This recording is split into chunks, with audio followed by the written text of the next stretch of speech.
When I returned to Europe in March, there was one park I knew I had to revisit, and that was Phantasialand. Located in rural Germany, this incredibly themed destination offers fantastic food, entertainment, resorts, rides, attractions, you name it, this park knows how to perfect it. No matter where I went, I knew I had to experience Phantasialand again. So on our last day in Europe, we ended our trip on the highest note by spending it at this fantastic park.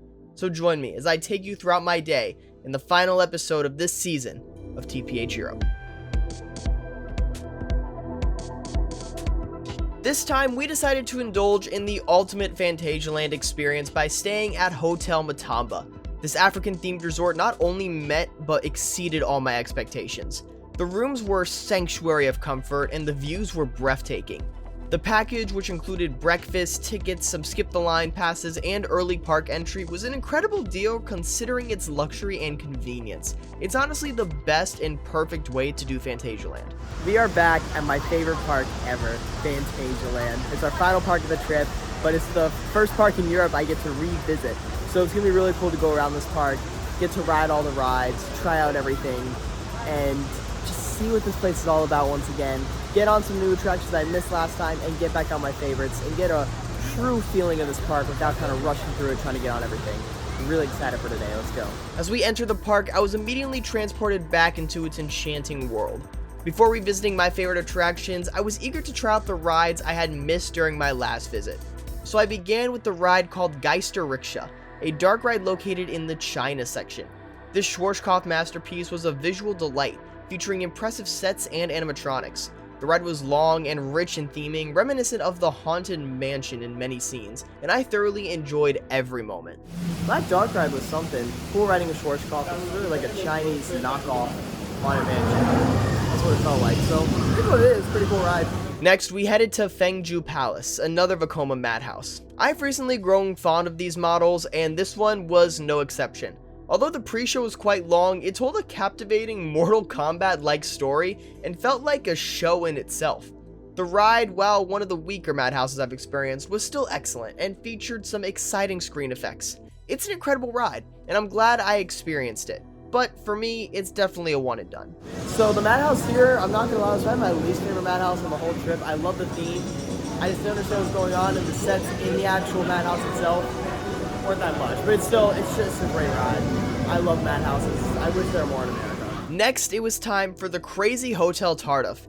I didn't even know this ride existed last time I went, and it was because it was so new I found out.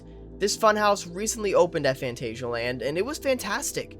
European funhouses are always exceptional, and this one was no different. The pre-show in an elevator was a pleasant surprise, and while the funhouse didn't have any standout features, it was still an excellent interactive experience that Phantasialand offers. It's a must-do for the sheer fun factor alone. I wasn't even aware there was a funhouse in Phantasialand, so that shocked me alone, but that was just a blast. Like, it was so long. It was the longest on the trip, and the steep slide at the end, that caught me off guard. That was just a fantastic funhouse. The presentation was great. They had a pre-show for a funhouse. Come on. So finally, after experiencing all my new attractions, it was time to revisit my favorites. So I headed back to Rookburg. The reveal was just as breathtaking as the last time, and I joined the line for Fly. This time, I waited extra to experience the front, and it was absolutely worth it. After fully appreciating this ride and giving it a second chance, I can confidently say that it is one of the most incredible coasters ever built. The launches are exhilarating, but they also provide airtime, something flying coasters don't usually offer. It also has snappy inversions and immense power. With its wild layout and near misses, this coaster catches you off guard at every turn. Additionally, it's incredibly comfortable for a flying coaster, and I was genuinely blown away by how amazing this ride is. It went from being a ride that I thought was cool to one of my all-time favorites. Next, we headed to the world of Klugheim, and I was immediately in awe just seeing this land again. And I anticipated the chance to ride my favorite roller coaster of all time, Taran.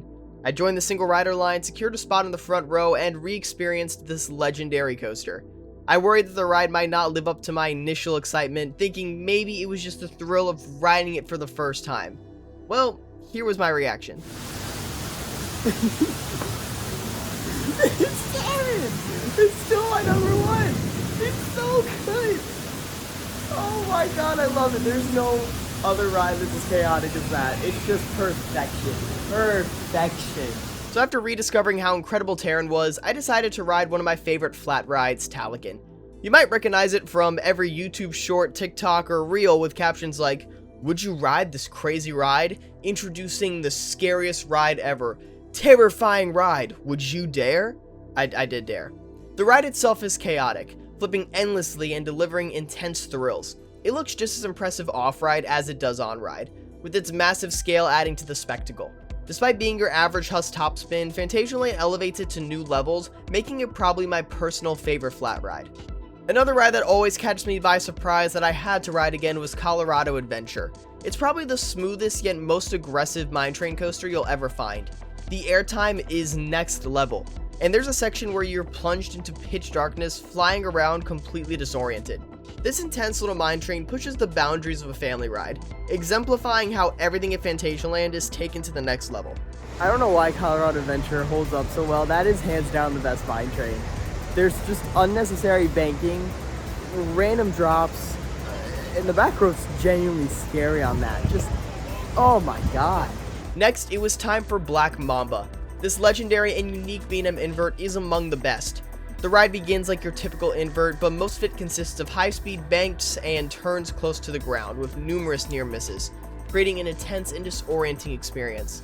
This unique feature sets it apart from other inverts. Additionally, too, the ride packs a punch, and the theming in the station and queue is exceptionally well done. Black Mamba is like the perfect invert. It has some forces, but it just twists around itself. It's what an invert I feel like was designed to do. It's intense, it's powerful, it has everything you want. With just an hour left in our day, I returned to Klugheim to ride Taran, as many times as possible. And after 3 more rides, Taran firmly remains at the top of my list. Its power is unmatched. It doesn't need inversions to be an outstanding coaster. The way it weaves over and under itself is unparalleled, with every airtime pop feeling intense. The ride relentlessly delivers thrills from start to finish, and its setting is absolutely awe-inspiring. In my opinion, there truly isn't a better roller coaster out there. Overall, Phantasialand is, in my opinion, the best theme park in Europe. The park's attention to detail is exceptional, making it an unparalleled theme destination. Revisiting this incredible park and ending the trip on such a high note was genuinely remarkable. While this series has come to an end, there is much more to come. We will explore Europe again very soon, but we also have many attractions to discover here in the US. Until next time, this is Hunter from Theme Park Hunting. Thank you for joining us on this legendary European adventure. We hope you enjoyed this season, and we look forward to seeing you again in the next season of TPH Europe.